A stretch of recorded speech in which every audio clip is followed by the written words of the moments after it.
Yo, what's going on? This is the NRW, where nerds rule the world.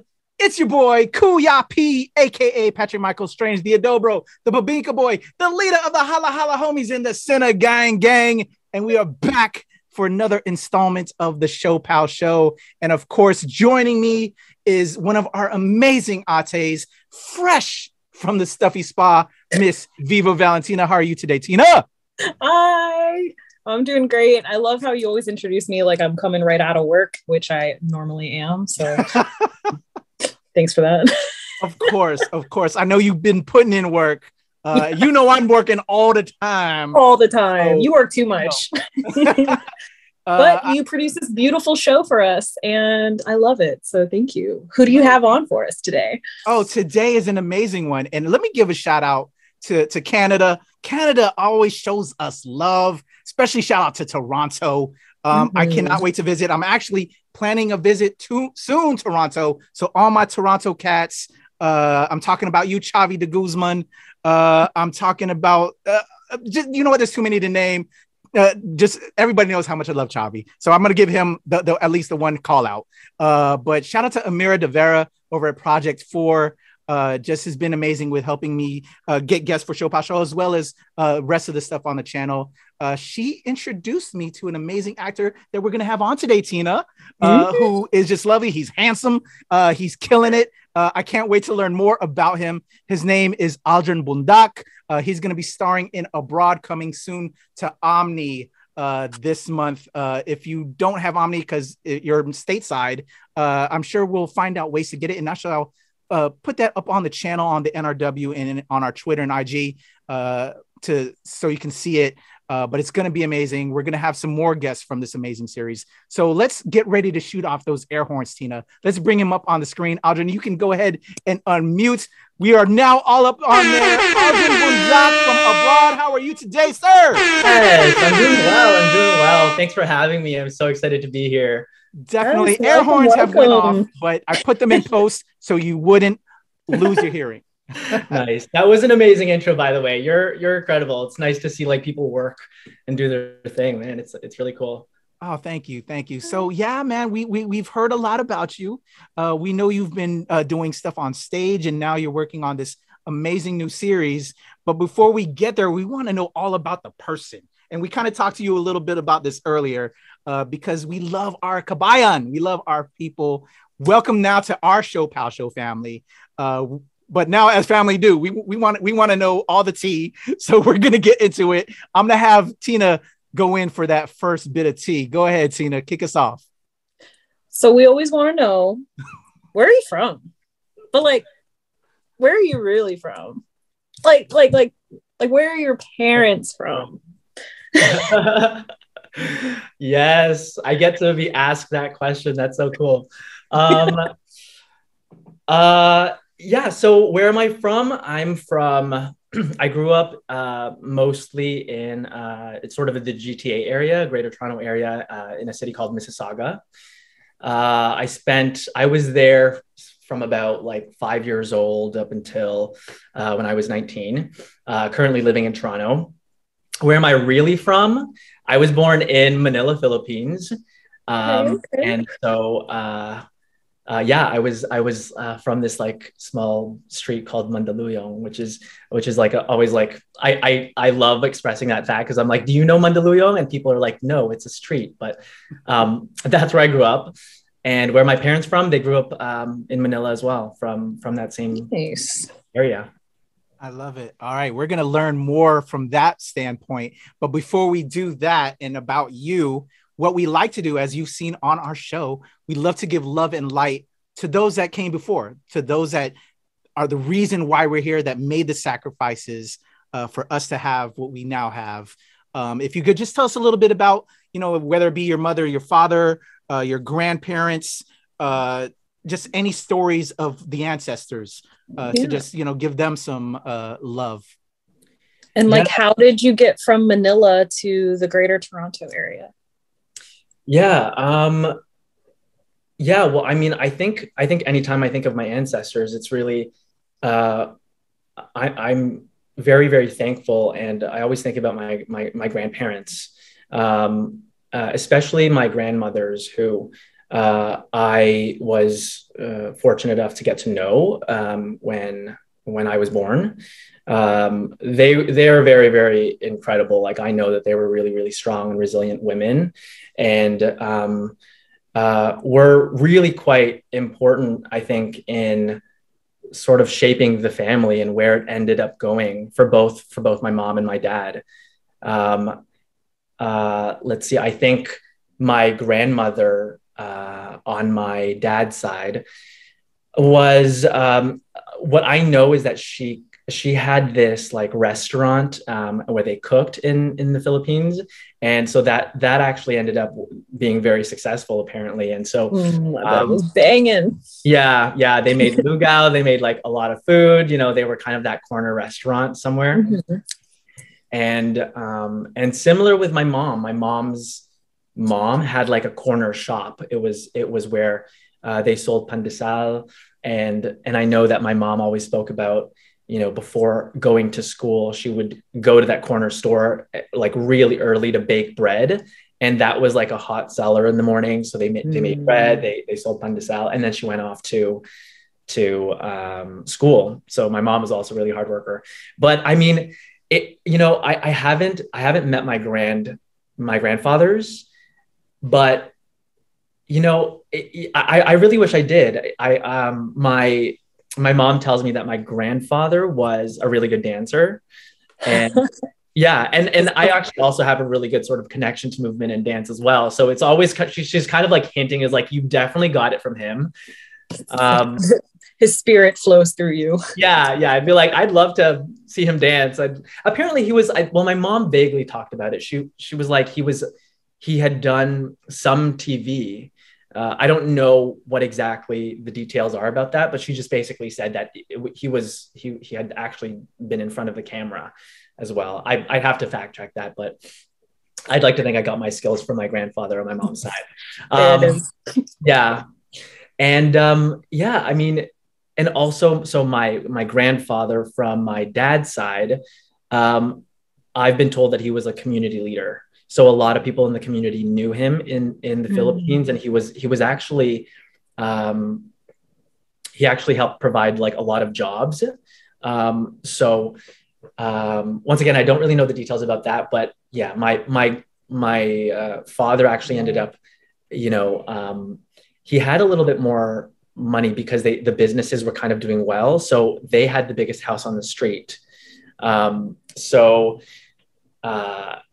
Yeah, so I don't know too much about a lot of the details, but I think, you know, knowing that they had experienced so much struggle in the, you know, wherever it was, in the 40s, in the 50s, in the 30s, they got through that, and I am a byproduct of that. I'm a representative of the Filipinos who came before me, and so it really is beautiful. It's a legacy that I'm actually really happy to be a part of, and to continue the path of discovering what is next. Right.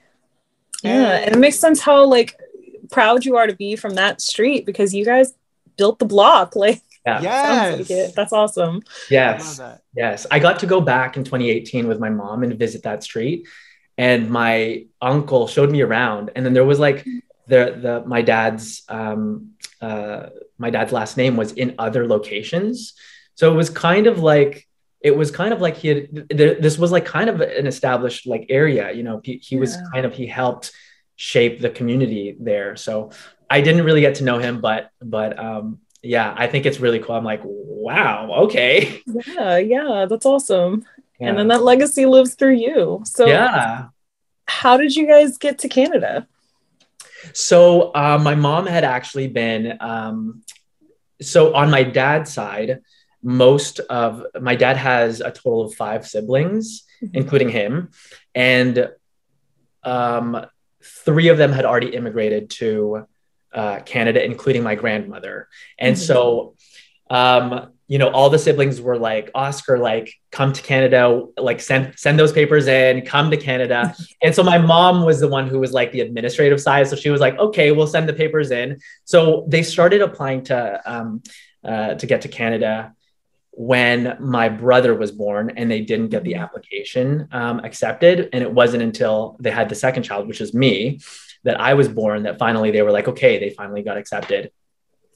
And so it was with the help of my my dad's siblings that they brought us here. And I mean, like, you know, thinking when I visited in 2018, it was like where we came from and how much money you actually had to save, and how much planning and how much of a shift that life would be to live in a totally different country. It actually really put into perspective how much work that was for my parents. I don't know if they knew what was, you know, expected, but they did it. And it was really in the hopes of, you know, to have a better lifestyle and to, you know, provide a different lifestyle for their children. It's amazing. It's so amazing. Yeah. You got to give them love for that. Like, I can't even imagine for myself sometimes, you know, like what that struggle was about. And so many of us, you know, it's so much props to, you know, our elders that did that, you know. Would we have the strength to do that? I don't know. Like, it's crazy. It is. Yeah. It's like, it's so hard to know. Right. Cause it's like, you know, like when I first started living on my own, I was like, this is what it must have felt like. Yeah. You're like kind of on your own. I was like, that was the first time I was like, oh, I kind of get what that might be like, but you know, you never know. Right. Yeah. Leaving the safety of the village, like. Yeah. And leaving their friends and everything that was comfortable, everything that they knew. So, so about what age were you when you were here? When you came? I came to Canada when I was 5. Okay. So really, I'm sure it's difficult to remember ages 1 through 5, you know, even now, I don't remember anything past yesterday. You know, right? You're like, you know what? Actually, people tell me like, oh, you don't remember, but I actually, I do. You have some memory? I do have memories of when I was like 3 or 4.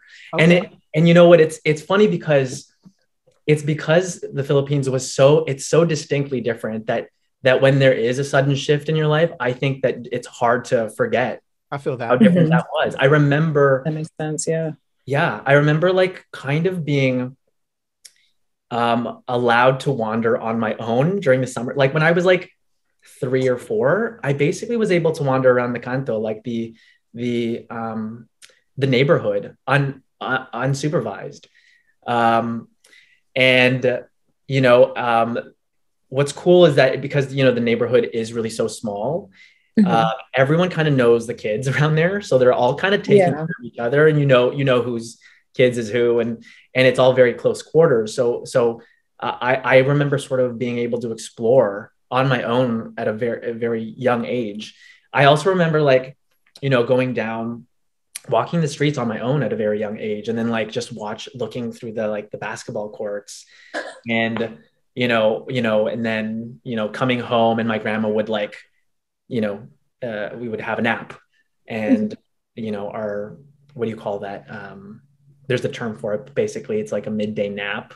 The siesta. Oh, yeah. Siesta. Yeah. And then afterwards, when I would wake up, then there would be someone who would like, there would be what do you call it? I'm blanking, but it's the sugo,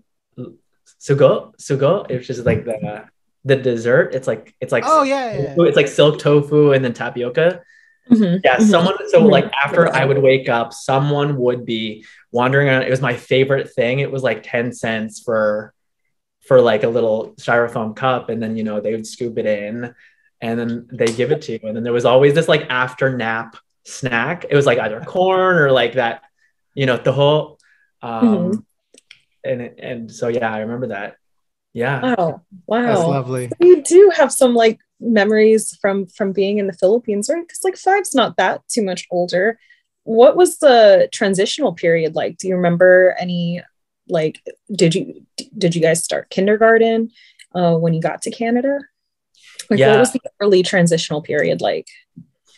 Yeah, when I when I came to Canada, we lived with my aunt first. For the first like 3 or 4 months, we lived with my aunt just until my parents were able to get a job. And then, but I remember being sent to senior kindergarten, and it was kind of like mid-year. So, the class had already sort of formed.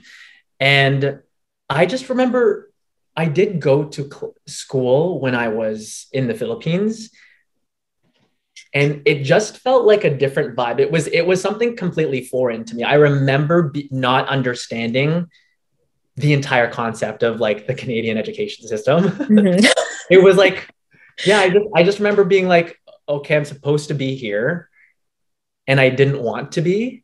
And I think it was because there was just so much freedom in the Philippines that I was able to wander around, and for the most part, the playground was, I guess, where I learned, but, I do remember for a short period of time attending, school in the Philippines, but here it was just like,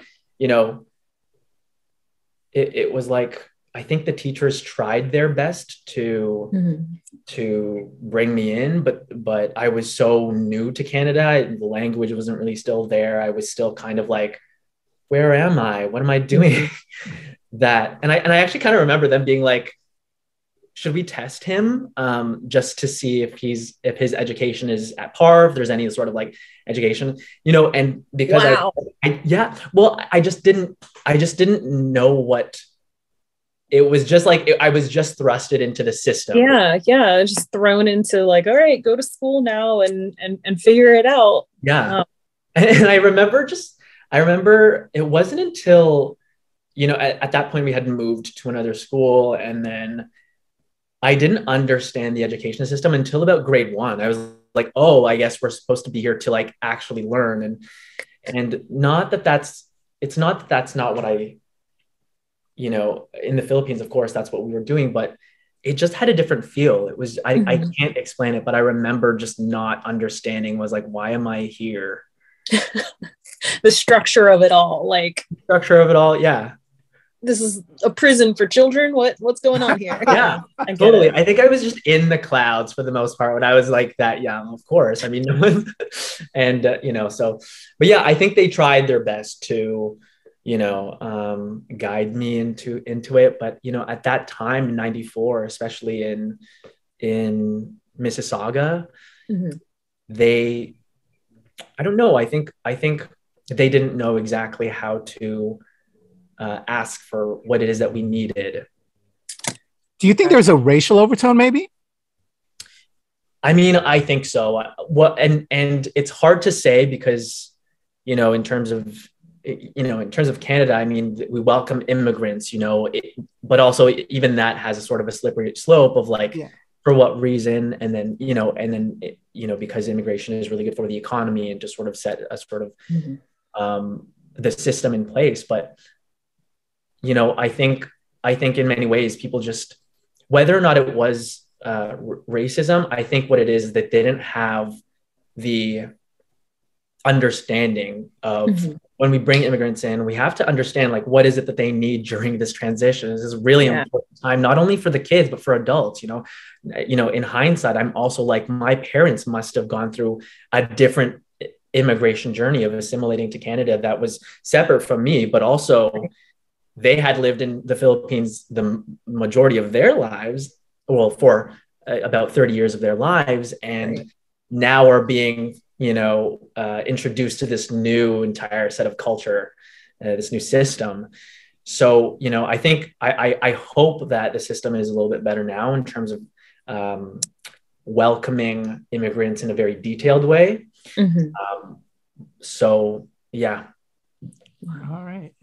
So let's talk about, again, those adjustments. How did your family, was there any like traditions that might have saved like, Christmas time or just, food, and how was that? And I would assume at this time, going from the Philippines to Canada, one of the questions that we've been asking in other interviews is when you find out you're Filipino, because if you're raised in the Philippines, you just know nothing but that.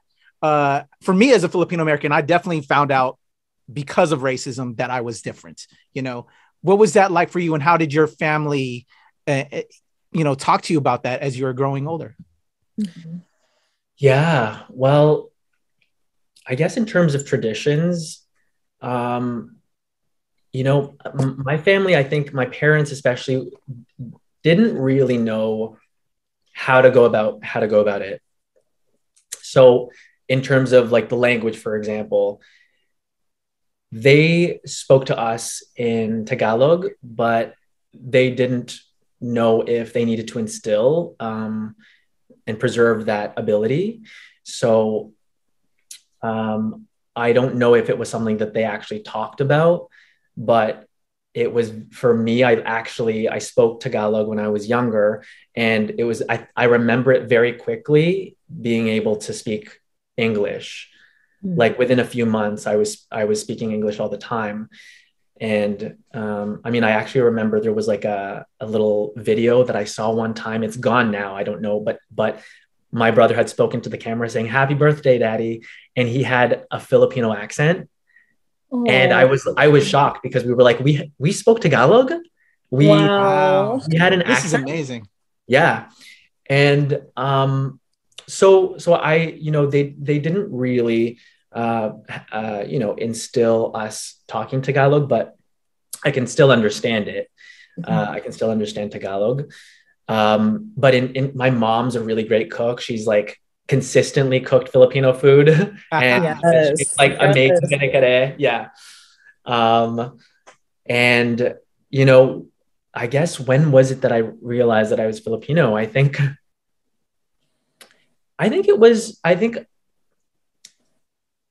maybe around grade 7 was when I really realized that being Filipino actually had different advantages or disadvantages in the system that I lived in, and I think the reason why was that was kind of just like puberty, I was kind of like, I think that was when I started to see the world in a different lens, and I guess I was just got your mutant powers and started got my powers.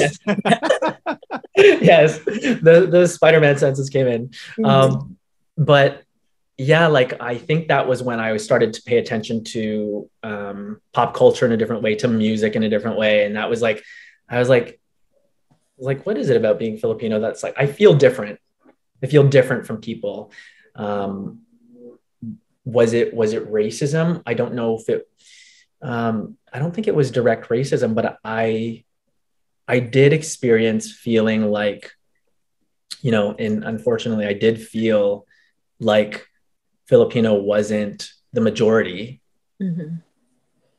and that I was very different, and I did have internalized racism where I didn't want to get any darker in the summer, and primarily, the city that I lived in, I'd say is a pretty, like my family isn't middle class, but the city that we lived in was middle class, and it was very suburban. So I think there was a lot of that going on where I just the fish bowl that I lived in just had that environment, and I was like, okay, so a lot of these guys like do sports, or they go into business, or they're looking for a certain kind of thing, and I was like, what is my place? And I'm I was still kind of navigating like what is it? Who am I? So I think that was kind of around the time where I experienced, I was like, okay, being Filipino is different for me. I love that. Thank you for sharing that, because that part of all of our journeys is very difficult, and how we navigate from that and grow from that is so important. But I love that you're able to kind of help figure that out for yourself and kind of reflect on that and where you've come from there to now. I think is so important. I think it's so beautiful. So let's kind of stay in that pocket and move towards school. What would your parents tell us about a young Aldrin going into school and then getting into like maybe some school hobbies as well? And how was that like? Oh, what would my parents say? Well, my parents, they always got compliments that my brother and I were like really nice kids. Oh, They were like, "Oh, your children are such angels," like, but I was, I think, was I good at school? I think I was okay. I was like okay good. Um, but I think I was just trying to be liked, and I was trying to succeed in the system that I yeah. and there were some things that I excelled in, like public speaking. In high school, I had like I got like a little medal for public speaking, and that was actually the first time. In hindsight, like I we did the speeches in English class. This was grade 9 high school, and we did our speech in English class, and then my teacher was like, "Oh, like there was the vote, and then you were one of the people who we want to put up. Like, let's say your speech again, and we'll vote." And then I kept getting further and further, and I was like, "Oh, okay." And then I won that year for public speaking. It was actually, I was like, okay, like, wow, there's something here about kind of being in front of people, and then just being able to, I don't know, deliver Yeah. and being Yeah. able to connect to a group Mm-hmm. was something that I guess that, I'm really only thinking about this now, but it really is, it's kind of, explains about the acting. It's Exactly. Yeah. Oh, yeah. Because yeah. that's such a underrated skill, and underrated in the way that like a lot of people are weird about public speaking in front of people. There's a lot of anxiety with it. Like, I know I hate public speaking. I don't even like doing interviews. And you had mentioned earlier, like, oh, this is one of the first interviews I'm going to talk about myself. And it's like, well, you've been doing it for a long time. And you said public speaking, and I was like, there it is. That's the seed of the acting. Like, Yeah. when did that public speaking seed grow into this acting tree? Did you do any acting in high school or anything like that? I did. That's where the theater nerd came out. Yes.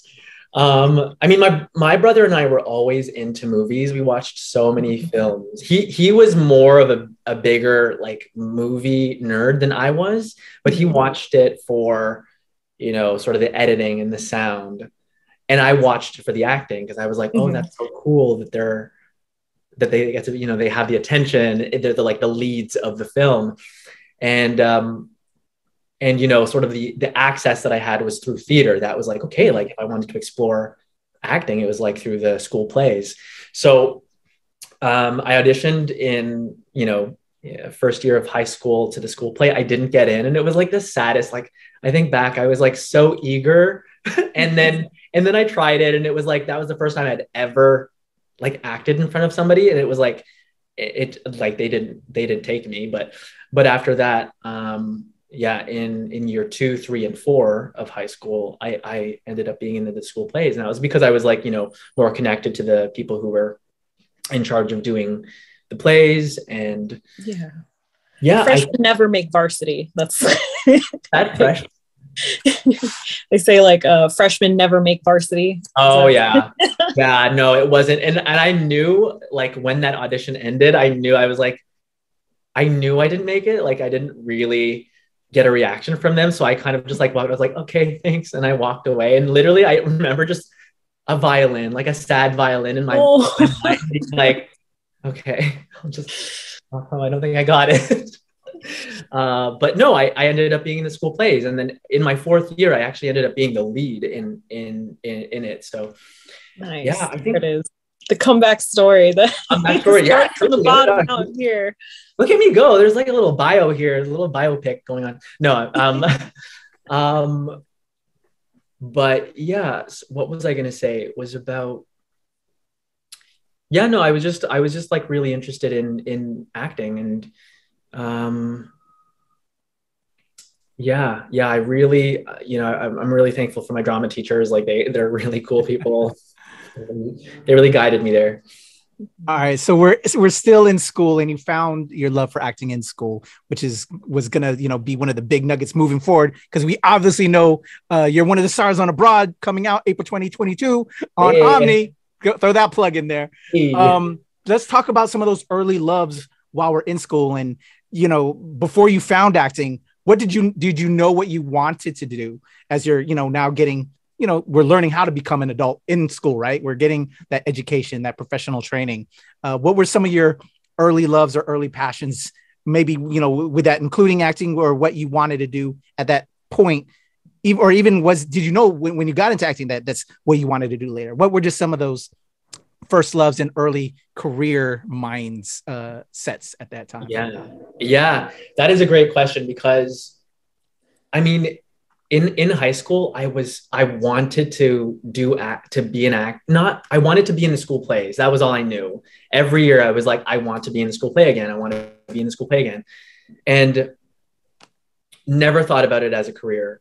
And it wasn't until grade 12 when, the time came around to start thinking about what is it that you want to apply to for colleges and universities. Mm-hmm. I was like beating around the bush. I was like, oh, photography maybe, or, English literature. I really like literature. I really like plays. I really like, or journalism, or media studies. And I was just kind of like going around of different potential sort of like branches of, paths. And I remember just like in grade 12, I remember, I had sent in an application to a media studies course in a college here in Ontario. And I was like, they wanted us to put an application together, just like photography, things you've done, things you've written, like news articles that you've written. And I was like, I have that. But I was more interested in doing the work in the school play than I was putting this application, this package together. And then I was walking home one day from school, and I was like, I guess I have to make a decision. And I literally was like, it came to me. I'm like, I'm more interested in this school play than doing anything else. I was like, why can't I just be an actor? And on my way home from school, literally the clouds opened up and then the sun shone through. And I was like, it literally was like the universe being like, okay, that's your aha moment. And I was like, oh my God. And it once I had admitted that to myself, it was so clear. I was like, yeah, why don't I just be an actor? Why don't I just pursue this? And then I finally told my mom maybe a few weeks later. I was like, I'm thinking of going into acting. And then I remember sitting down in the kitchen with her, and she was like, huh? She was like, is that even possible? Yeah. And she meant it so earnestly, because, and that's the thing is, when I was young in Ontario, sorry if can you hear that sound? Yeah, it's all good though. We can rock with it. Yeah. But when I was young, there was very little Filipino representation in the media, very little, like almost none. And so I didn't know what the possibilities were. I also didn't know anyone who was already an actor pursuing this. So, but all I knew was that I was really interested in it. And I told my mom, I was like, I think I'm interested in doing this. And then what's cool is that my parents did give me the space to. Oh, that's beautiful. Pursue it. Always a question we ask. Yeah. And I think also just being the middle child, they knew how determined I was. Like if I really wanted something, he's like, oh yeah, he's going to try to figure, you should just like leave him alone. He'll figure it out. And so I had that going for me, but my parents were also very much like, I think they had the mindset, like they didn't know the path as well. So it's like, we don't know, but if you want to do it, like figure it out, and I luckily I was a bit blinded to the actual challenges of what it took to be an actor. Cause I think, not being fully aware of it actually was a benefit to me, because the logical thing to, that I would say would be like, hey, it's so hard that it's probably like, it's quite a lot of like obstacles. But I'm glad that I'm glad that I kind of was like, hey, like, I'm just going to follow my instincts. I'm going to follow the passion. Don't know where it's going to lead me, but we'll see where it goes. And so after high school, I ended up taking a year off, and I didn't go straight into a college or university. I actually just took acting classes in Toronto. Oh, wow. Yeah. So I was still working a retail job around that time. And then I would like commute to Toronto, which was at that time I took the longest route possible because I didn't know another way. and I took film and television classes in Toronto, and I remember being the youngest one there. I took about 3 courses, one after the other. And one of my teachers was like, Aldrin, you are young, like go to theater school if you are thinking of pursuing this. And that was the best advice, because she was like, here are some schools. And I was like, should I go to school? Like, I don't know. I was like, do I have enough time? I was like, of course I had the time, but yeah, she had advised me to go to school. And so that winter, I applied to a few schools and I got into some, and then I ended up going to a theater conservatory called George Brown College, which is pretty good. Awesome. That's awesome. Wow. Yeah. That's so cool. I love what you said about like you were kind of naive to like the challenges. Of course, it's hard to break into acting, and like you didn't know about that, but there also like there's no one to be like, it's really hard. Like, are you sure you want to do this? It was like your parents were like, oh, can you do it? And you did. I'm like, that's awesome.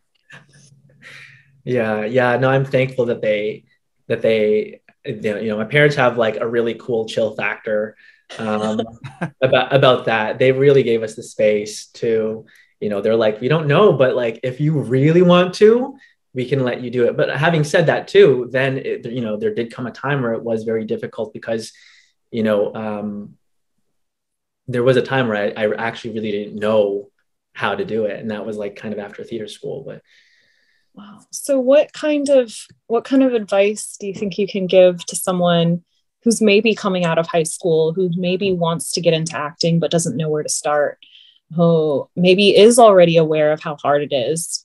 Where can one start? What kind of advice could you offer to someone like that? Yeah. Well, if someone's coming out of theater school, I would say that, there's the industry, the acting industry, it's really vast. And, acting is just one aspect of it. If you have other sort of creative outlets, I'd say explore as many as you can. Unless you know that acting really truly is like your one love and you really want to pursue it, then I think if someone is interested in being an actor, my advice would be to talk with as many people in the industry as possible in your area, or do a lot of research as to what kind of paths you particularly can take. So just like steal from people's experiences and be like, I like where they went. I'm not sure about this path, but I can see myself, applying myself in this way. Going to these schools, getting this type of training, not moving to LA right away, but maybe like establishing myself in this way. Yeah. So, I think as much information you have going into it, just to really prepare yourself, is a good step.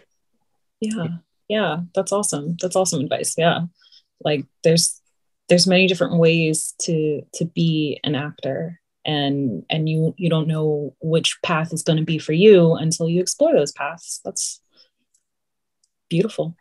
And the industry has so many different creative outlets too. So it, if you're like, I like acting, but I also really like, music, sound editing is really cool too. Like, if this is your industry, like figure it out. There might be different aspects of it too. Or you could do both, or you could do all, who knows? Yeah. I love that advice. Wonderful. So now I want to see actually how it happened for you, Aldrin, as you're taking these classes, as you're now going through conservatory. What was it like, having this passion as you're in high school, and you're working to, I think it was good that you didn't, I think we should always have a loss. Like you said, you tried to make it freshman year, but you didn't make it. It didn't happen. But then you finally got it in your senior year where you're the lead. Tell me about taking that passion into actual, because you became an actor. You then started taking classes.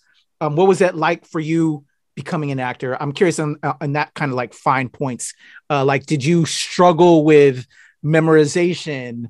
I think you got the confidence. I would say early on you had that confidence, or was it a struggle to build confidence, knowing where you're at on stage and, handling yourself? Can you just tell me about that aspect of the acting journey?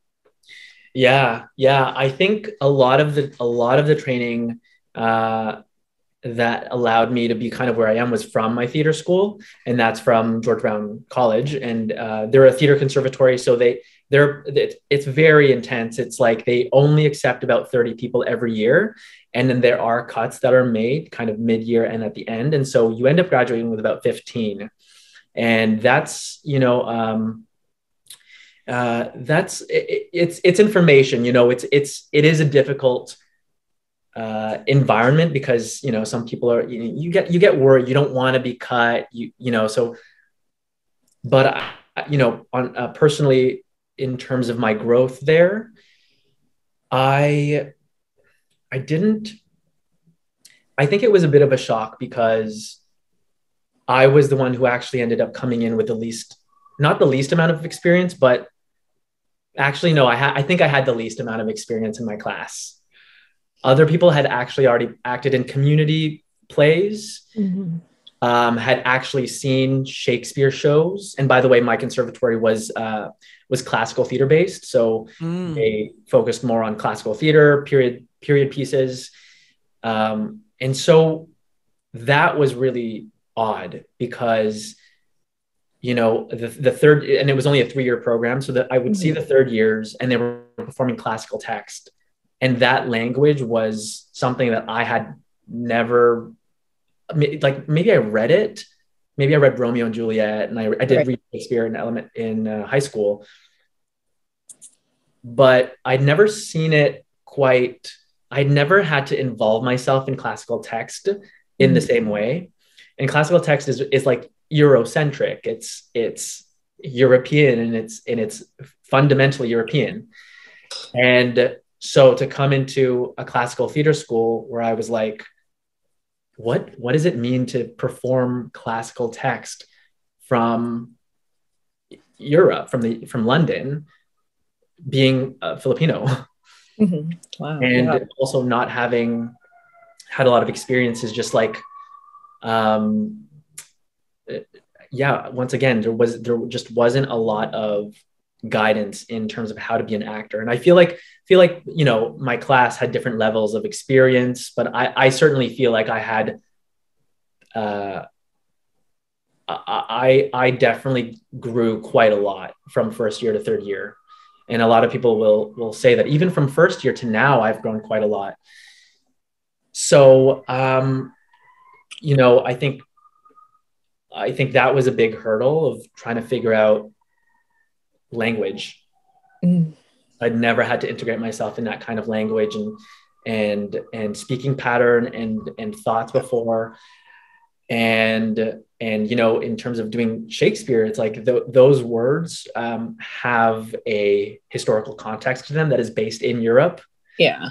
And that is something that I'm like, well, I've never been to, at that point, I'd never been to Europe. So I don't know what you mean by like, golden russet statue. Like, you know what I mean? It's yeah.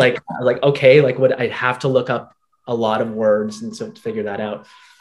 And, there was just a lot of growing to do in theater school. I hadn't come out yet. And so there was a process of trying to figure out like, should I or should I not? And, will I be cut because of it? And, and they were very, very incredible with being like, no, like the point is for you to get to a place of like comfort, and then we'll figure out casting and all that stuff. But so there was a lot of growth on that end too, a lot of personal growth.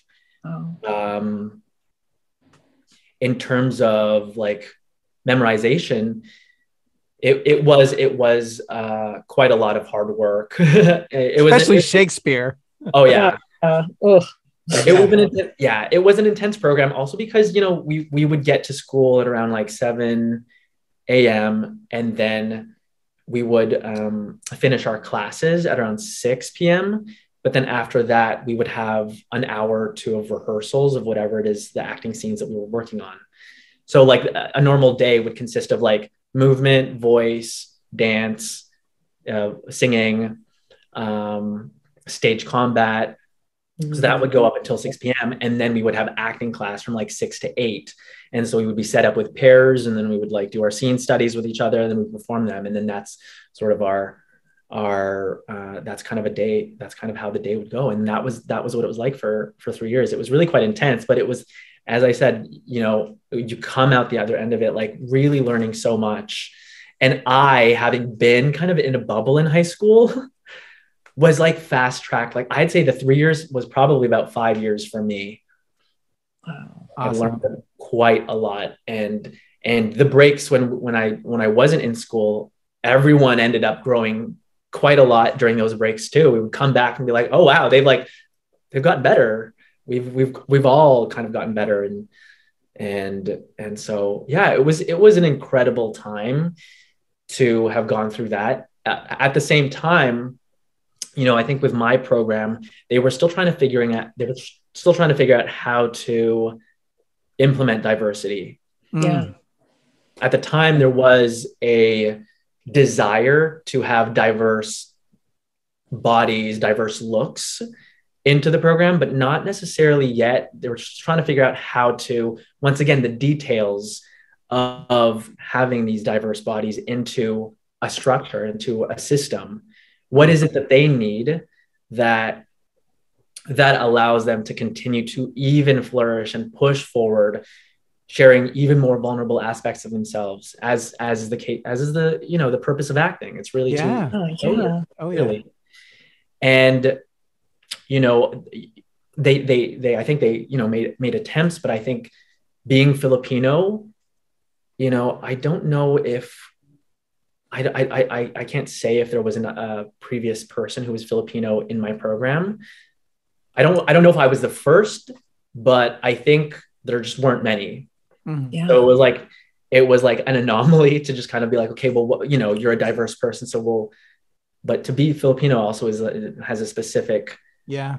I need specific things. So, you know, it wasn't the most catered towards that, but I think they've made adjustments to include not only like visible minorities, but also just like include their culture, their being, their exactly what it is that they, how it is that they can continue to share and reveal more. Wow. Oh my gosh. Aldrin, you like, that's what you were talking about. A couple years ago, I saw a production of The Tempest that was put on by the Virginia Stage Company here. And it was the most diverse thing that I had ever seen in my life. And it was beautiful, super diverse Shakespeare, like Proserpine,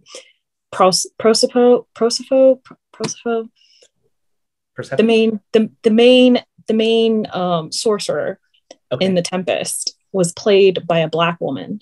And there was a Filipino dance break in the middle of it. Oh, they had the Filipino Cultural Center come out and do the traditional dances and tinkling, and there was blind drummers playing African beats to accompany this dance break, and the cast was just wildly diverse. So you're saying how, like, you know, like they want to make this kind of stuff diverse and inclusive, but not knowing how, or not knowing, you know, like, well, you know, how do we do that? We would just say, like, it's beautiful when it is. And it's wonderful to hear that more people are like, let's fling open the doors of Shakespeare, because they're beautiful stories. And adding more flavor to it is always just amazing. So I'm gonna have to send you a link to that, because it's one of my favorite theater productions I've seen. They had like music like produced for it, and oh my gosh, just seeing all the colors and all of the ways that they just transformed the story was amazing. So that's awesome. That's great. And also, like, everyone's seen I've seen a lot of Shakespearean shows, and it's like the more you can infuse something different to it, like that's what because the text stands on its own. Like the story will always be that story, but it's like if you do something different with it, it's like great. Like this is so refreshing. Yeah, yeah. It's like, oh gosh, it's not two people talking in front of a curtain. It's puppetry and light shows and dance battles. Like there's so much to do there. That Filipino dance break idea, that's so cool. I actually, when you said that, I was like, is it like a debut dance? Like, but I love like the traditional sort of Filipino idea. Like, yeah, it was really neat. It was really neat. Wow. I love it. All right. I have a lot more like acting professional questions I want to throw at you, Aldrin. But before I get there, you brought up that when you were in conservatory and you're going through all of that, there's a lot of personal growth. And then, like you said, coming out. So I kind of like want to just kind of touch upon, now, because really, when we go off to college or school or whatever, that's where, we're under our parents' purview and we can find out who we are. I want to know about that aspect that you came into being before you got heavy into, acting and professionalism that we're going to talk about. And then Abroad coming to Omni in April it's coming to Omni. Shout out to Abroad. I love it. So just tell us about that personal growth. Like, what were maybe like the big life lessons you learned during that time, and awareness as a whole in the world. And are you the same guy that were before or changed? But you said there's like personal growth, and like you said you came out and finding out who really Aldrin is. I would love to, show light on that. And for your family and friends that are also watching this, maybe, for them to learn more about you when you're in that pocket of time. Oh, that's so cool.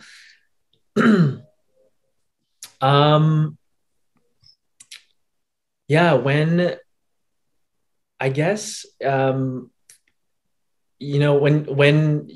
I was in first year of theater school, there was just like, we were doing all these like voice exercises and then just like, connecting to your body.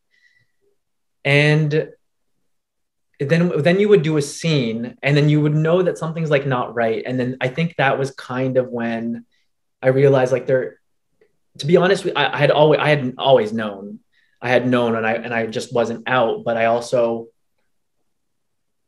I just knew I was like, I didn't know how to implement it into the work or like where the space was in the work for my sexuality. Mm-hmm.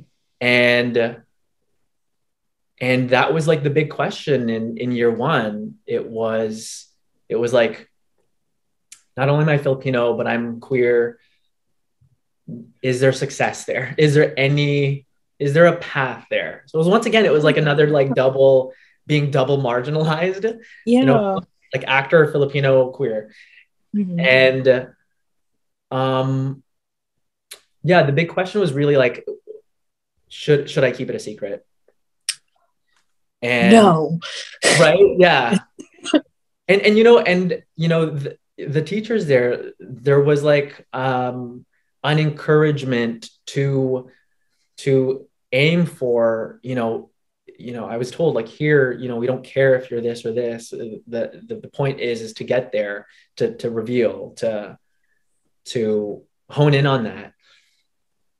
And I think it was like, I started telling people in second year, and they were like, yes, we suspected, but they were also very encouraging about letting me doing it on my own time. Yeah. And I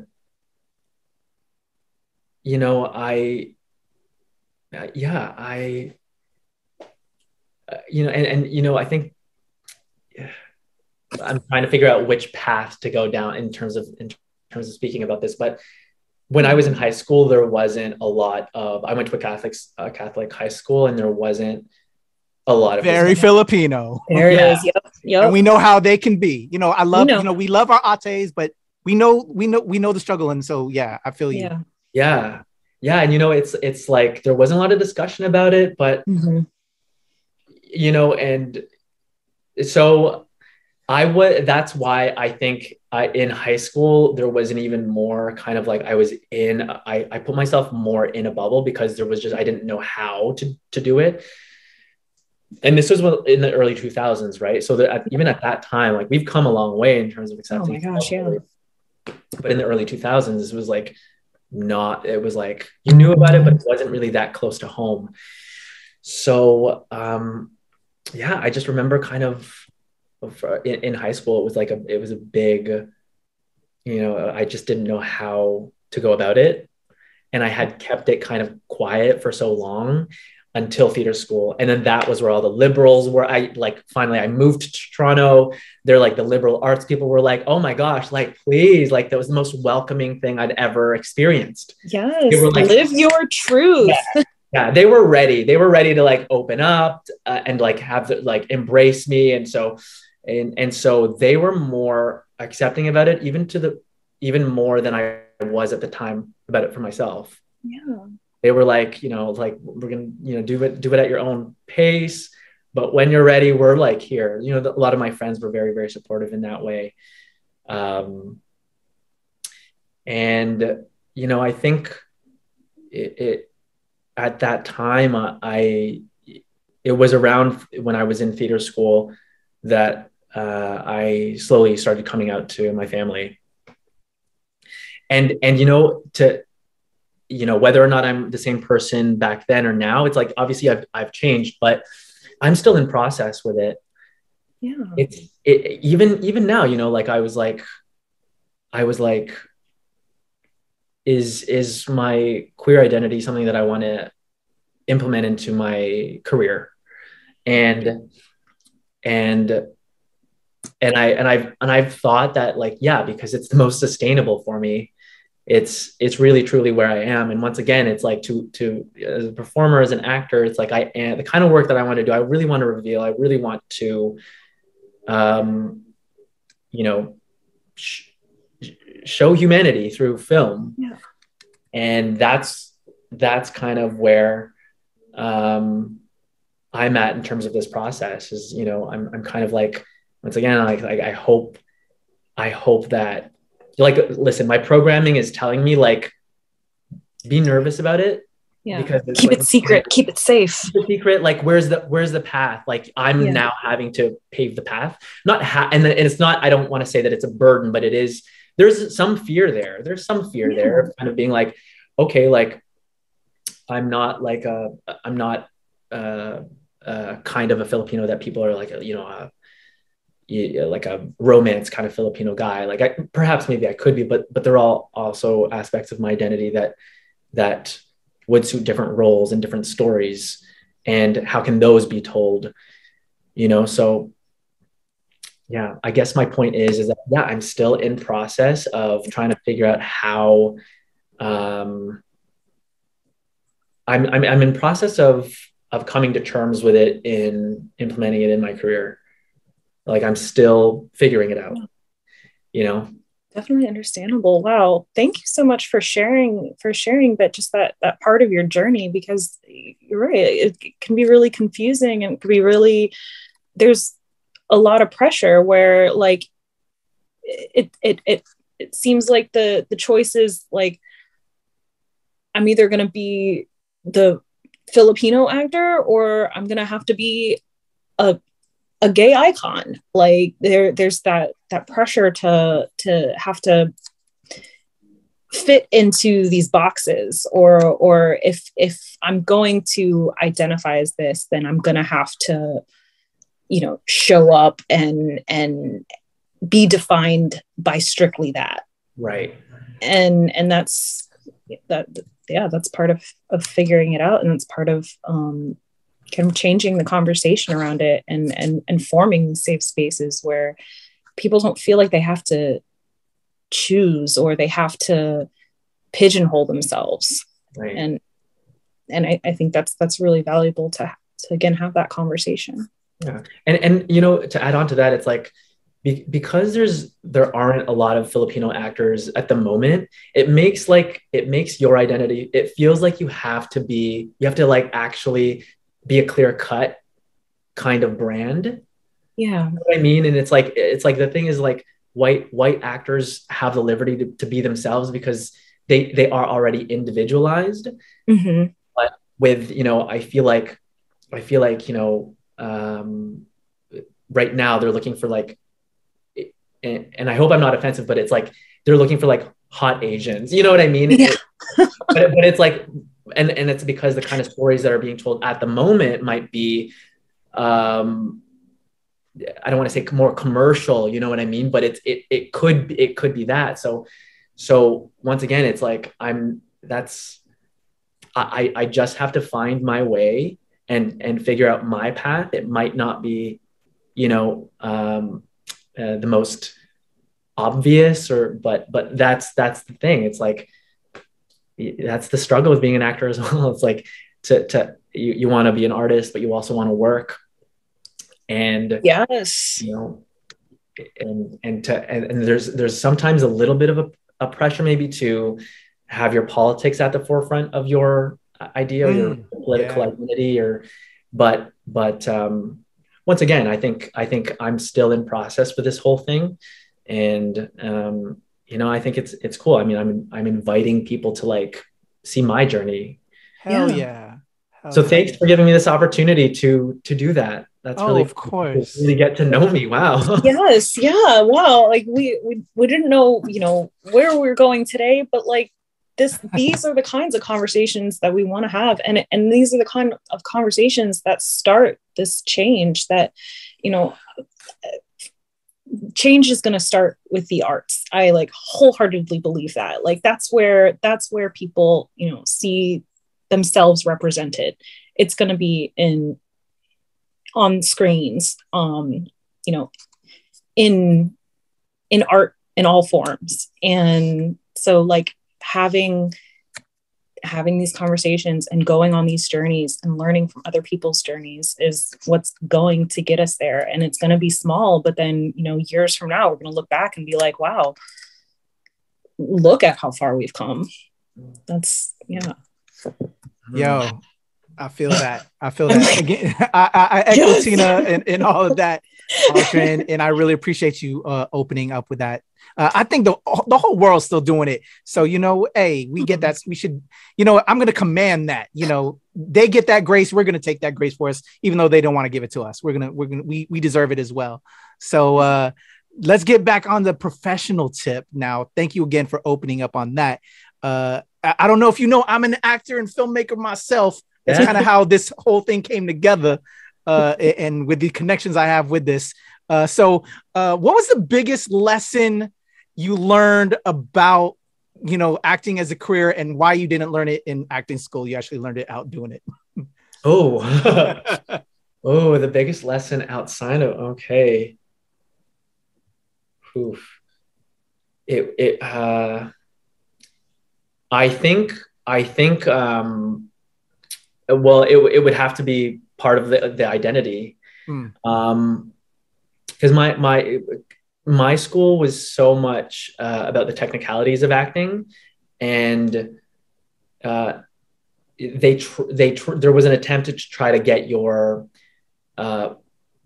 person to shine, your individuality to shine, but that was kind of stuff that I had actually learned more outside of theater school.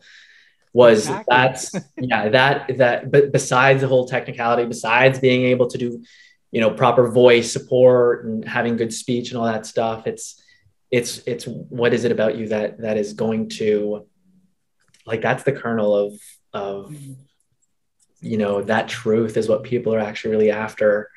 And that's been a long lesson that I've actually had to learn. It actually has more formulated in the last couple of years than it has early on. But yeah, it's, you know, and I think, you know, being an actor, there's a lot that comes with it. I mean, you're your own artist. It's like a business that you're Oh yeah.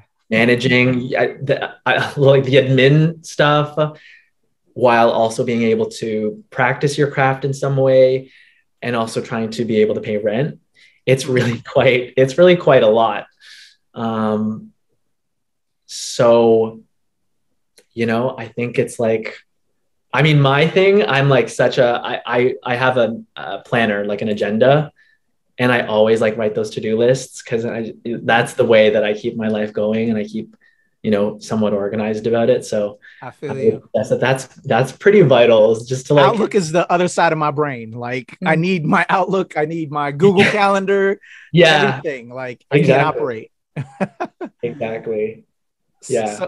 So we're now, let's now take it to where we're now at with abroad, taking this dream, this education as a career, professionally. So we're now post school, and like you said, you need to write things down here and there. What has that process? Are you like full time? Are you doing? I see in your body of work that you've also done, like you've dabbled in theater, or was that mainly in school? Yeah. So tell me how we can come to abroad and bring us into that. Yeah. Well, the first few years out of theater school, I was doing mostly theater. I had booked a couple small parts on TV, but it was mostly theater. Like I had a really good connection to the theater community. And so I was able to get work there. And ultimately, though, I was I'd always like had a love for film. And so at the back of my mind, I was always like, I want to do more film. I want to do more film, but the theater roles are available. You know what I mean? I know more people, I know the projects, and they know me. So there was a little bit of a better chance to be able to book things for theater. But yeah, it took a long time coming. I think I also had to figure out how to transition from theater acting to film acting. It's a difference. It's so different. Yeah, it was different. And actually coming from classical theater where you have like so many tools, and then I'm just like, I don't know how to turn off this tool. I just like, I've always just had it. And then so that adjustment was really actually difficult. It was difficult. And it kind of had to do with a little bit of like personal growth as well. And so I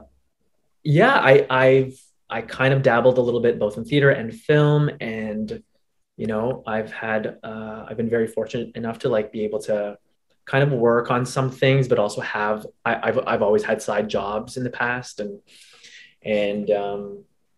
but yeah, it's not until the last couple of years where I've kind of hit like a really good spot in terms of age, in terms of being castable, and also being like the culture right now. I think they're really interested in like our voices, not only our looks, but our voices, our experiences. And so the last couple of years have been kind of cool. So that's kind of taken me to abroad. Do you think you can? I'm sorry, I just had a thought. Do you think you can identify what that difference was? Do you think it's because of society, or yourself as an actor? You've kind of channeled all of what you've learned throughout the years, and that you found what needed to work to bring it to this point. I think it's both. Okay, both. I needed to do a lot of growing up from my training, and listen, like being on set is a different experience as well. I don't know. I had never experienced anything what it was like to be on set, and especially like as a Filipino, like the set environment moves so quickly, and I remember being so overwhelmed and being so just like not knowing what the different departments were. Just like there were so many people on set with different jobs, and here I was being like, okay, like I took that energy on at the beginning, and I think I think I just needed to learn how to, I don't want to say like protect my energy, but it was like I had to learn how to cut through the chaos of working in film and television. and be available to do good work. And mind you as well, I think, you know, when I started auditioning for film and TV, I would always get so nervous. And I would always tell people it's because I always felt like there was so much money on that side of the table. I don't know if you guys experienced that, but I definitely was like, there was just something about like the power dynamic of me coming into an audition room and having a director, a casting director, and then the executive producer. And at that point I was like, what does that mean? Like, it just sounds like there's a lot of power and a lot of money on that side. And I feel that, you know, and I feel like what I had to come to terms with was kind of figuring out like my own sort of sense of worth to come to terms with that. Right. Because I came in feeling like, oh, like, thank you for having me here. And like being so like, yes, it's good to be gracious, but I think what it was, I had to find the power to match what they were looking you were going up against. What they were going up against. Oh, does that make sense? It's absolutely. There's that disparity there, and then kind of like owning your shit and just being like, no, like, I'm here, listen. Right. And I think as, you know, coming from, once again, there wasn't a lot of like, I just didn't know how to do it. I didn't know how to present myself truly with a kind of power. I had to find that as I was growing up, and, you know, and so yeah, that's why I think I had personally had more growing to do, but I also really think that now is really a good time, because people are, in the last like year, people are so curious about Filipino culture and so curious about. It's our time, y'all. Right. Yes, it's our time. Absolutely. It really is. It really feels. It feels cool. I mean, yeah. There's a lot of projects coming out. Yes. That in the last year, there's a few projects that have come out. I've been like, oh my gosh, wow! Like highlighting Filipino talent, highlighting Filipino stories. So it's a little bit of both. Yeah. So it's nice to have like kind of put in a little bit of the work to be able to be like, okay, great. Like, I'm really curious about what is available, and I'm really curious about what work is available, but also really curious about like how I can continue to share, how I can continue to create. Do you know what keeps popping into my mind as we were talking through these subjects and talking about this kind of shift? Like, have you ever seen Ever After with Drew Barrymore? Drew Barrymore? No. Yeah. There's so the prince in that says this quote, and he's like, I used to think that if I cared about anything, I'd have to care about everything. And in his journey as a character in that movie, he learned that no, that's not true. Like, he can care about things and not feel burdened to be the representation for everything, or to play the role that he's been assigned, or to fit into a box, or to have to then spread his energy about everywhere. Like, I'm just getting that feeling from you. It's like bringing that feeling up. I relate to that quote, and the things that you were saying was reminding me of that. Wow, that's really cool. That's awesome. I mean, and yeah, like, you know, the other day it was like someone asked me what actors do you have influenced you? Mm-hmm. And I've always said like Willem Dafoe. Because I always considered him as someone who was like slightly like off of mainstream, but like still really like was able to like have like really cool roles. And it seemed like he was someone who had to be patient with the industry, because he wasn't really quite the traditional like heartthrob. So he had to go for like different kinds of roles. And And that's the thing. It's like he had to like have a good balance of being mentally okay with not being in this lane, but being in the Willem Dafoe lane. And then here we are being like, wow, your body of work is like it's a Willem Dafoe. Oh my God, yeah. And we get gems like The Lighthouse. Yeah. Yes. God. Absolutely. I love it. Hey, Patrick, I'm gonna have to dip out. Okay. I totally like. And, or do you need to take a pause at all to maybe? No, I'm good. Okay. All right. All right, y'all. What's going on? It's your boy Kuya P. We had to take a quick pause because my lovely Ate, my homie Viva Valentina, had to dip out. But she sends all her love, and we'll close it out with Aldrin. And again, we just are loving our time with Aldrin. But we could talk forever, and we actually missed out on something that Tina had going on during this recording. So our love to Tina. Aldrin, again, thank you for sharing all of this amazing aspect of you and giving us your authentic self, because that's what we're here for. We're here to celebrate you and everything that you are, because you are amazing. So let that be known. Okay. We touched upon a little bit abroad, and we're now into this professional standpoint now within your career. And there now you have this amazing project that's coming in Omni, y'all, here, April. I'm curious with it being, because it's a Filipino focused project, how it came to you, and just, wow, this is a project that kind of shows me, because when do we get these times of us? And we were just talking about that, how now it is the time for all of us. Tell me how it all came together for you. Getting on abroad. Yes, well, Long Hope Media, which is a production company that brought, Canada's Air Farce, and This Hour Has 22 Minutes. Those are also sketch comedy shows. Had approached Izzy Kanaan, who is a Filipinx influencer. She's like so funny, she's amazing, and so they wanted to collaborate and create a show.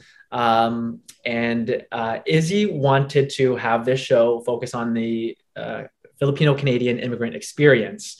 And so here we have a sketch comedy show, a series of episodes that focus on that, on our experience. And it's written by a bunch of BIPOC writers, and it showcases about five Tagalog speaking members, including Isabel Kanaan.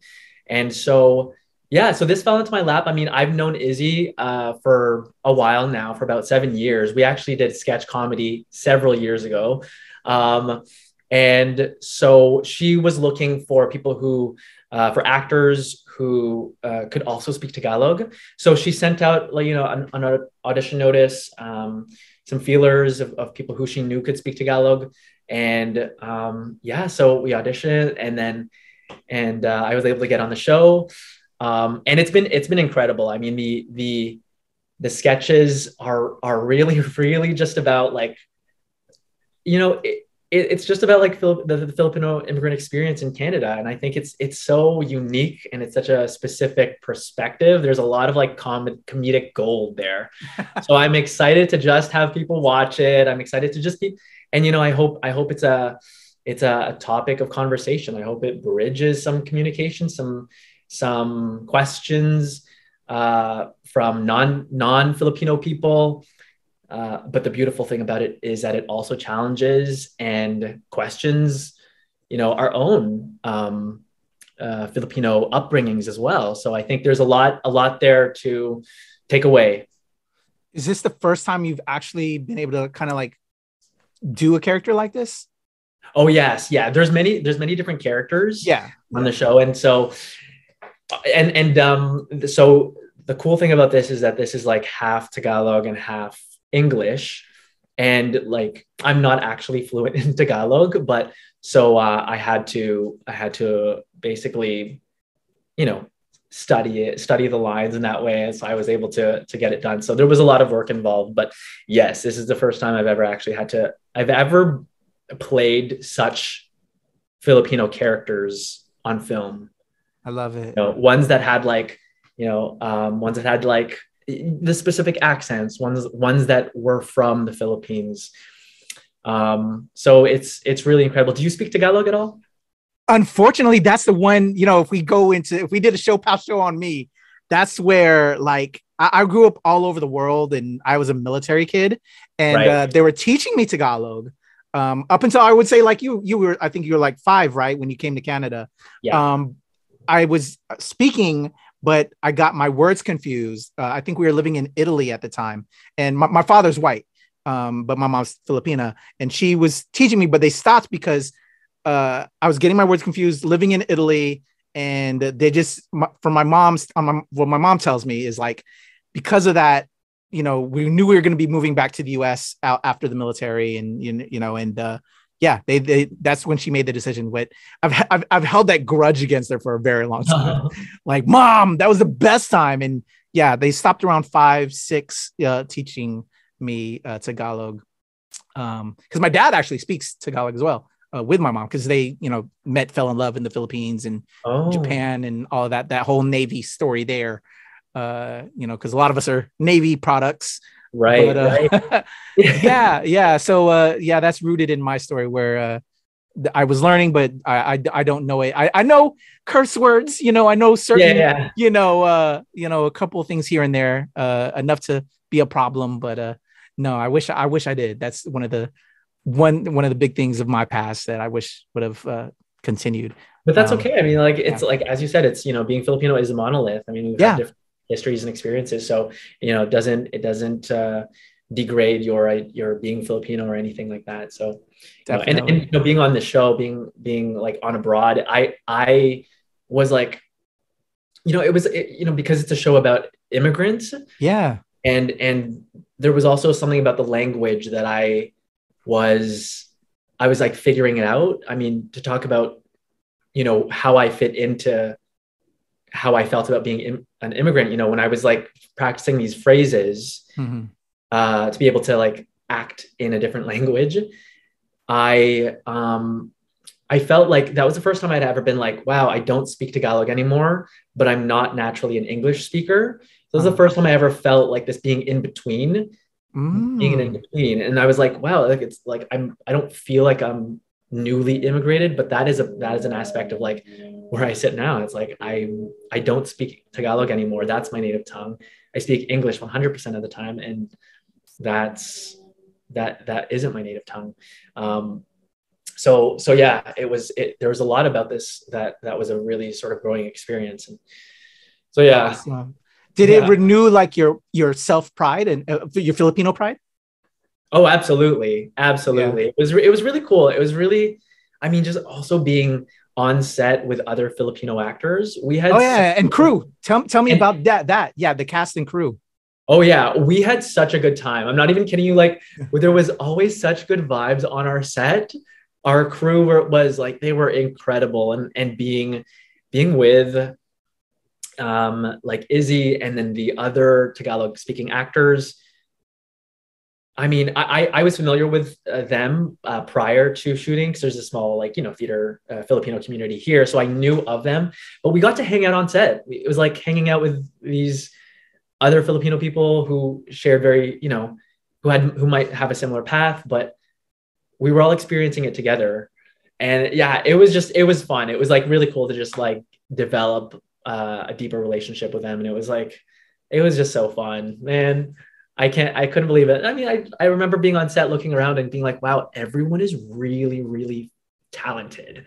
I love it. And I was like, why are we not working more? We're so like, we could do it. We could do it. So I'm excited to share it. I hope people watch. And I hope, I'm not sure about what the network situation is in terms of the States. I hope you. Because I'm dying to see this. I luckily have some connections.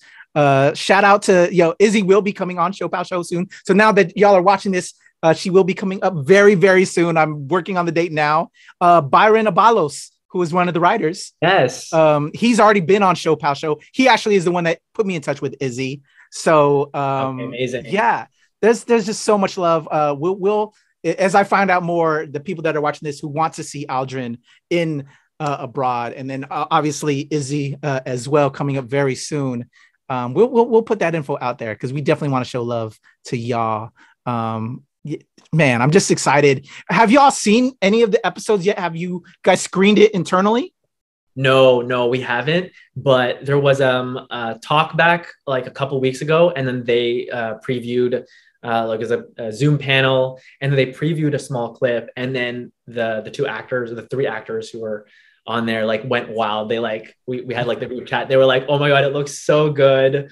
So I haven't seen it. I hope it's good. But you know, the quality of the filming is so good.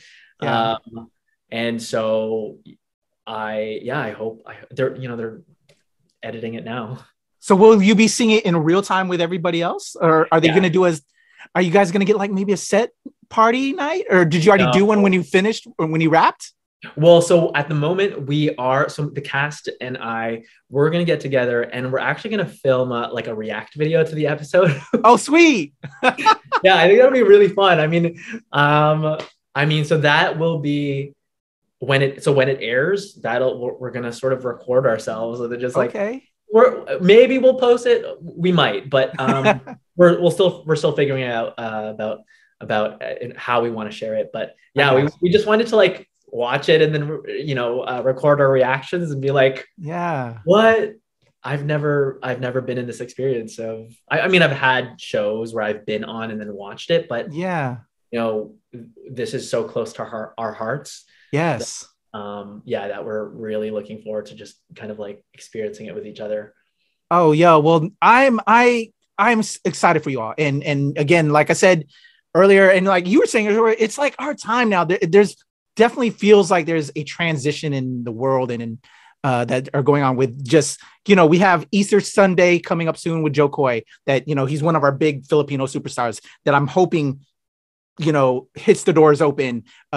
Spinning off of that, I think Joe Coy landed Joseph, which is going to be on ABC here in America. He's now going to have like a regular primetime show. My friend, the Bosco brothers, Fabulous Filipino brothers, all of the family, they're good friends. That's been touring and getting word of mouth. Lumpia with a Vengeance. We have spin-off comic books coming soon, which I will be writing and being a part of as well. There's just so much stuff happening with Filipinx content. And when I found out about Abroad through Byron, and then he put me in touch with Isabel, and then Amira letting me know about you, I'm like, let's go. Like, let's keep it going. My friend JB's on CW's Kung Fu right now. Shout out to JB Tadina. We have a Filipinx Actors Barcada group that is they're all mainly Philippine, LA based actors. Like I'm the only DC based actor, but we also have a shout out to my man, Jesse Inokala, that's in, I believe, Toronto. I think he's in Toronto, but there's so much of us and we're still building, and the glow up is real. We have our Tresse that's on Netflix. Shout out to Budget Tan, and my boy Earl's on there, and Ruben Wee. Like our time is now, and like I'm happy and excited to hear about Abroad and you there with it, and now meeting you and face to face, and your energy and you're so like, let's go. It just gets me hyped. Like my life force is just filled right now. Like I love it.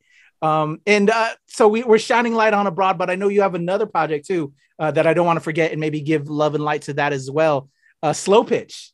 Let's talk about Slow Pitch and other things we can look forward to seeing you on. Yeah, Slow Pitch is really cool. It's season 2 of Slow Pitch. I have like a recurring role in the first. I have a recurring role in a few episodes, but it's kind of this like mockumentary style comedy about like an LGBT non-binary softball league, and it's kind of shot in the style of like The Office. And it's this like really unique, wacky, but like really awesome show. And I get to play a Filipino lawyer who is a friend to one of the softball members of that team. So so it's pretty cool. I mean, I played like this like wealthy, sassy kind of lawyer who it was really fun to film. So that's coming out at IFC, which is really cool. I mean, dope. So that's coming in June, sometime in the summertime. So definitely check that out. Awesome. So I can't wait to hear about more projects coming your way. In a second, I want to have you like throw out them socials so all my people can give you love and all the follows. so we can track you on your journey. And as those other projects come out and come to life, please come back through, show us some love so we can give you love and flowers and all of that. Yes, I'm excited. It's like so cool to this is awesome, because this is exactly what is helping us come together, and it's this content and this and looking into the specifics of Filipino artists. So thanks for that. Definitely. Kabaya, man, that's what we do for each other. Yeah. Love it. Thanks. A rising tide lifts all boats. That's been the story of our success. Yes. So let's do it. Let me throw out the last question before I let you go. It's the big nerd check question, because we are NRW, nerds rule the world. We've learned a lot about you for about almost 2 hours of content, of conversation, which I hope everybody watching enjoys as we break down the monolith that is what is imposed upon us.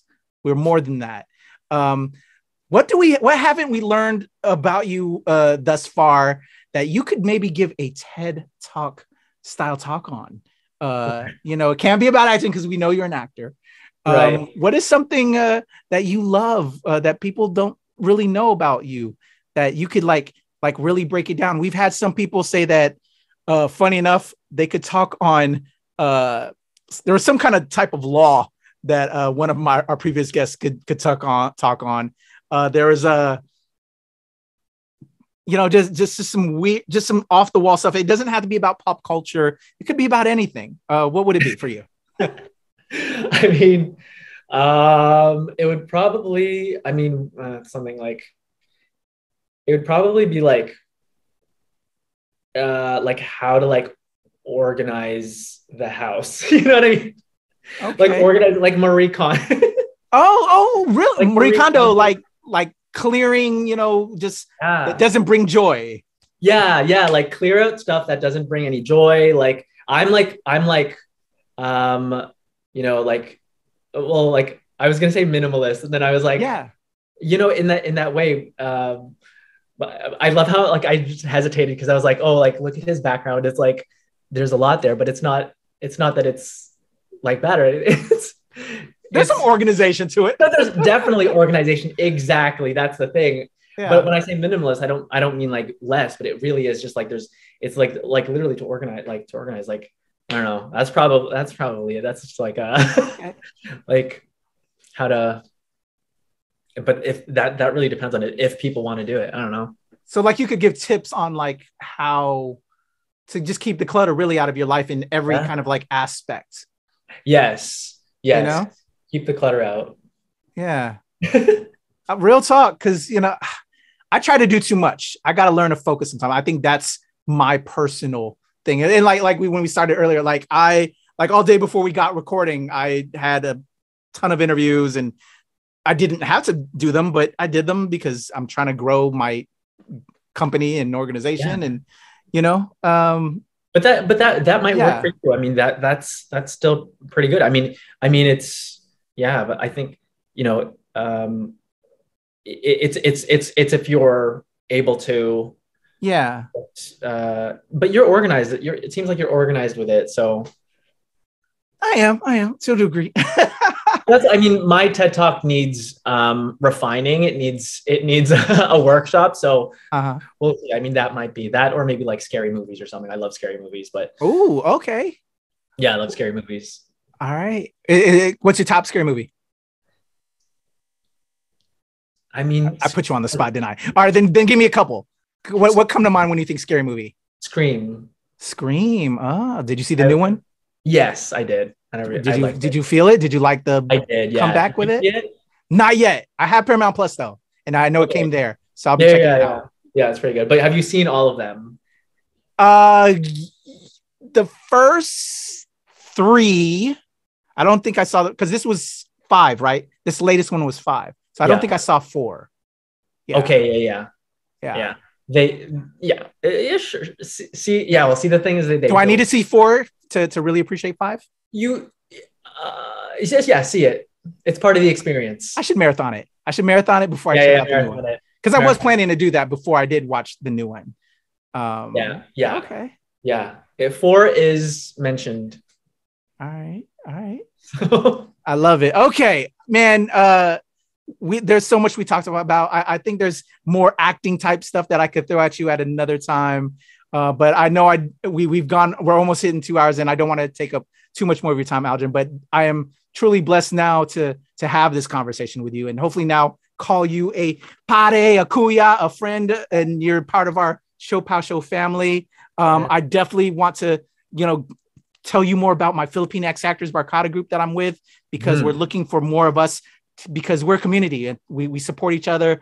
We get online to run scenes to help improve each other and build each other up, because I think it's so important to find that actors community. Because like you said, you didn't see that representation around you, you're like the token. I've been the token as well in my area, so to find space, to find community is so important with our goals and our passions. And if there's any way I could help you with that, I want to do that, because that's what I'm here for. That's how my life goal now is. I'm blessed to have a wonderful family and friends, and now I consider you one of them. So let's build each other up. All right, Aldrin Bundoc, what are some of your socials that I can put in the description below, but for those that are driving and maybe listening to this right now, so that they can put it in their memory banks, how can they reach out to Aldrin Bundoc? My primary one is Instagram at BuzzAldy, BuzzAldy. I'm working on trying to get like a link tree thing up, so maybe it'll be linked in my Instagram. But yeah, BuzzAldy on Instagram. There you go. And you can check him out on Omni, on Abroad, debuting this April, and hopefully, and also Slow Pitch coming in June on IFC, and even more, because I know I'm going to now add Aldrin to my Rolodex as I put together my films, and also with my squad of Filipino X actors and filmmakers, to just continue to help build each other up and elevate and show love and light. Aldrin, this was a pleasure. Salamat po, mahal kita, man. Let's keep it going. All the love to you. Love you too. Thank you so much for bringing me on. Definitely. All right, there you go, y'all. Love y'all. Boom, there you go. That was Aldrin Bundoc. Check him out on Abroad on Omni TV. It's gonna be a laugh fest, y'all. And you can check it out there. Even though we live in the States, it's available online. Even though we don't get that channel. So just go online. You can check out my man Aldrin on Omni. What did you think of that interview, Tina? Man, it was really cool. Again, like, this is what we do at the ShoPowSho, is we just explore people's stories and people's journeys, because again, we're not a monolith. Yes, we're not a monolith, and representation matters. And it was really cool, like, going through just the journey that Aldrin had been through with, like, hey, I am really good at public speaking and I really enjoy acting, and, I'm going to make a go of it. And then doing it. It's super inspiring. And I just so very thankful for how much he bared his heart to us. He just told us journey, and told us about just the I don't know if, like, the politics, not politics per se, but like the just kind of the waffling about coming out and how that's going to be a part of his identity. And I had mentioned it was it had reminded me of a quote from Ever After, and that, like, if you cared about anything, you'd have to care about everything. And the other side of that quote, or to go more into it, because I didn't want to assume that I knew what he was going through, but the meaning behind that really was the prince in Ever After was struggling with being perceived for what he was and not being perceived for who he was. And I just think that's a very relatable kind of journey, and a very interesting one to talk about and to bring to light, because he's not alone, and we're not alone. I love that. We love to see it. So yes, yo, I just take away when we have a tremendous honor. I have to say, a lot of people, like, oh, we're honored to talk to you, and we've seen you, we've watched the shows, but no, really, real talk for us, it's such a tremendous honor to have someone bare their soul, and share a lot of things that most conversations with your friends you don't really share. Right. We're able to get that and have that connection, that deep connection. Mm-hmm. So I'm so tremendously honored, and just hearing his story as we hear all these stories while doing this is just such a blessing. And I can't thank Aldrin enough for sharing and being another chapter in our Filipino tapestry book that we're writing with ShoPowSho, to show again that we're not a monolith. And it's going to be so inspiring. It inspires me every time we do this. It's therapy every time we do this. And I'm just so honored that we can be that vessel in entertaining and educating and hopefully changing the world with our stories. So again, thank you, Aldrin. This was truly a pleasure. Tina, another amazing one. How can the people reach out to you and let them know how they felt about this episode? And shout out again to Kataphorric. We love you. We miss you. Follow Kataphorric on everything. And I'll have her information in the description as below so you can show her love and say hello. How are you? How's Japan? How's Japan? Ask her about Japan. You can find me, Viva Valentina. I am mostly on Instagram and TikTok at viva.valentina. Come and check me out. I share my stuffy spa, the work I do with stuffed animals, and the adventures I go on in my nerdy life. So there you go. I love it. Thank you. Yes. But I love what you do. Just you make me smile every single time I see your post, and then you bring to life all these dolls. It's just, my heart. Yeah, my heart. I get older and all I do is cry.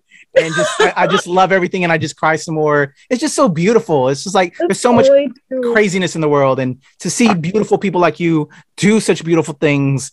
It's just when you get a day that's filled with rage and hate and just foolishness, to just see something like that really is so touching. So thank you for doing what you do. Thank you for saying that. It is surreal because as we share stories on ShoPowSho and talk about how important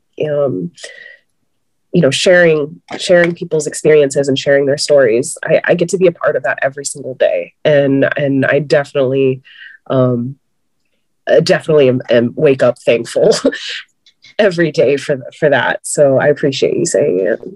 All the love, Tina, all the love. I want to hear your stories, people. We're not going to cry because I feel she's going to make me cry right now. But again, we love and we share. And if you want to reach out to me, share your stories. I want to know. I want to be there for you and support you all I can. That's what we need to do as a community. So absolutely. Reach out to me at the Legend Kuya P on Twitter, TikTok, and IG. Of course, here at ShoPowSho. I have a new show coming. Again, keeping busy. It's called AAPI Toy Heroes. Where I'll be talking about AAPI representation within toys. So check that out when that drops. It's going to be coming out this AAPI Heritage Month. And of course, at the NRW and Annual Release Wednesday, where nerds rule the world. We love y'all. Mahal kita. Salamat. Until the next time, y'all. Thanks, Aldrin. We appreciate you. Check out Abroad on Omni.